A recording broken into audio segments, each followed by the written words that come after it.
Steelers fans, welcome to another episode of Steelers Playbook at Coach's Call Sheet. This is Kevin Smith, and today we're going to take a look at the Wide-9 technique and how that creates havoc for opposing offenses, why it allows TJ Watt and Alex Highsmith to get aggressive and create havoc in opposing backfields. All right, let's take a look.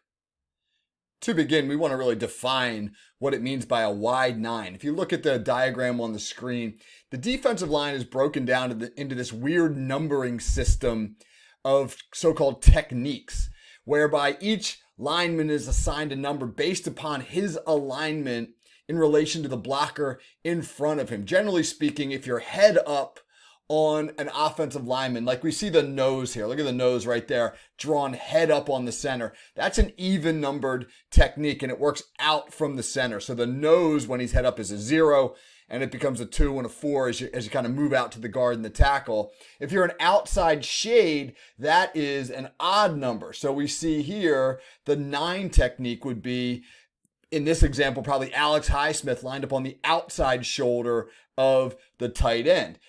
An I technique, I know this looks like a 41, but it's actually an I. A 4I or a 2I would be anybody on the inside shoulder of the offensive lineman drawn across from them. The Steelers typically align in their base defense in what's called a tight front, and the tight front puts those two tackles into 4I positions, right? You see them drawn up right there. And that allows the Steelers to create some width for their edge rusher, the wide 9. So right here in the diagram, you see the 9 technique, usually TJ Watt, who often lines up away from the tight end, lined up in some space. You're bumping him out away from the tackle. You're almost treating him like he's lined up over a ghost tight end, but he's even wider than that.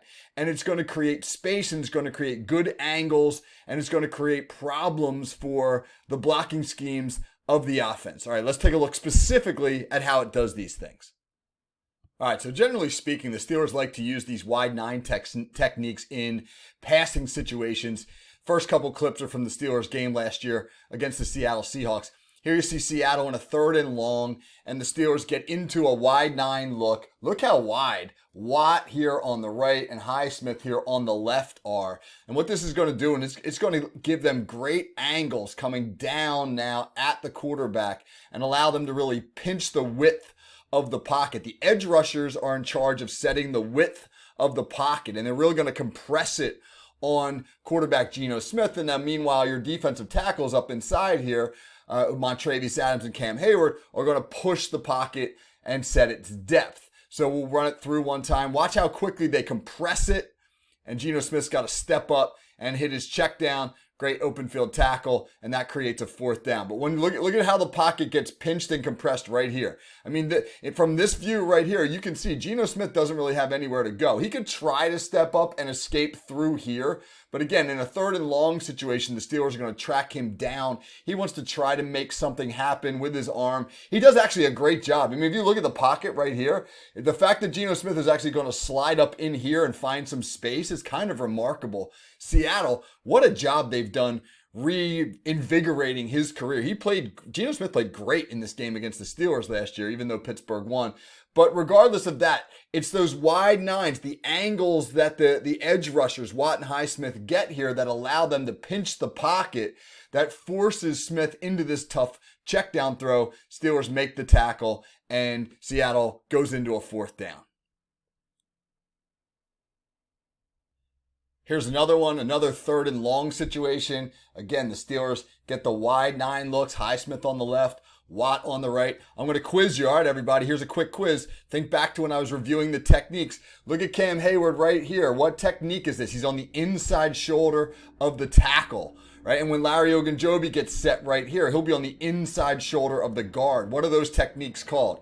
Inside shoulder of the tackle, Cam Hayward. That's a what? That's a 4I. Inside shoulder of the guard, when Ogunjobi gets set, that will be a 2I, okay, 2I. So, all right, so you got the wide 9s out here, a 4I, all right, a 2I. You know, if you got those right at home, by the way, give yourself some call sheet bonus points. They're worth a lot. All right, so ready? Again, what does the width of the wide 9 allow the Steelers to do? It allows them to get a great angle and really compress the width of the pocket. If Watt had been in here, for example, let's say Watt's lined up here as a 5 technique on the shoulder of the tackle. It's a lot easier now for the tackle to set and ride him up the field and create an outlet, an escape for Geno Smith. But by setting the defensive ends wider, the edge players wider, I should say, you're going to compress the width of the pocket and not give Smith that outlet. And that's going to show up right here as he's again going to have to check the ball down. Look at him get compressed. He takes a shot from TJ Watt there. And he's got to check the ball down to his back. And then the Steelers do a nice job tackling in the open field to force a punt. So again, compress the width of the pocket. Don't give him an escape. Make him check the ball down.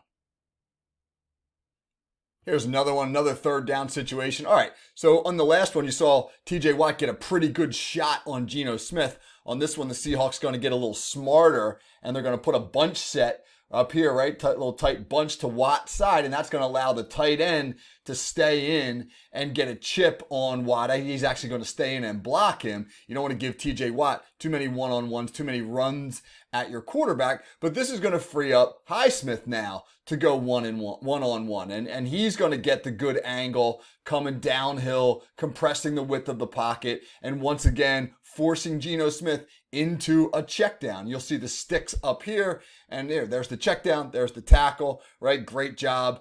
Eric Rowe, man, made some great plays. I thought he was really impressive at safety for the Steelers at the end of the season there last year. Look at that great open field tackle, and then you can see the sticks up here, all the way up here in the right corner, or left corner. There's the sticks, there's the tackle. Once again, forcing a punt. He played some really good football, I thought, for the Steelers. But one more time through, again, watch Highsmith. He gets the angle and the pressure, forces the check down. Another punt by Seattle. Of course, the wide 9 is a lot more effective too when you can get a good push from the interior when they're collapsing the pocket, and as the edge is being pinched, the quarterback can't step up. So here we see in this clip from the Green Bay game, Packers decide to leave Watt one-on-one. Here's Watt on the left-hand side of the screen. They're not going to chip him with the back. They're not going to chip him with the tight end. He's going to go one-on-one. That's always dangerous in and of itself, and you're going to see him bend the edge here. But watch Keanu Benton on the nose. Watch Armon Watts in a, what technique is this again? Quiz time, in a 4-eye. And watch the push that those guys get and how that aids Watt as he comes off the edge. Jordan Love doesn't have anywhere to go. Watt off the edge. Love can't step up. Watt tracks him down for the sack. So the 4-eye and the push from the inside is really integral to the success of this as well. Don't give the quarterback an escape route. Let those edge rushers use their width to create pressure. There can be benefits to using the wide 9 technique in the run game as well. Steelers don't use it a ton on base downs where the opponent could run or pass. Sometimes they'll reduce down, and by that I mean here's Watt in the wide 9. They'll reduce him down to the outside shoulder of the tackle, play what's traditionally called a 5 technique. But here they keep him in the wide 9, and the reason they do so is because if you give him that space, that width, he can run free. And so you'll see Green Bay is going to run a wide zone toss here. Everybody on the offensive line is going to zone this way, and that's going to let Watt just come flat down the line free, and you'll watch him run down the back. He takes a great angle here, does a great job of not getting too much depth. Look at him flatten out real quick, and now he'll run down the running back for a very, very short gain. Again, man, look at him flatten out right there, right? Rather than get up the field. I mean, if he keeps on this path, right, then he's going to take himself out of his run fit by getting flat right away. He's going to be able to track down the ball carrier. The toss action helps. Sometimes the wide zone stretch handoff will slow that backside edge defender because he's got to honor boot. But in this instance, Watt's able to get flat and pursue the play and make a tackle. So creating space for TJ Watt, huge part of the success of this scheme. All right, so when you're watching Steelers games this fall and you see those edge players, Watt and Highsmith, out wide, pushed out, outside the tight ends or the open end tackles, you can say to yourself, hey, that's the wide 9. And now you can watch those guys create havoc by coming off the edge at great angles in space, doing what they do. All right, Steelers fans, it's been another Steelers Playbook. We'll be back shortly. Take care, everybody.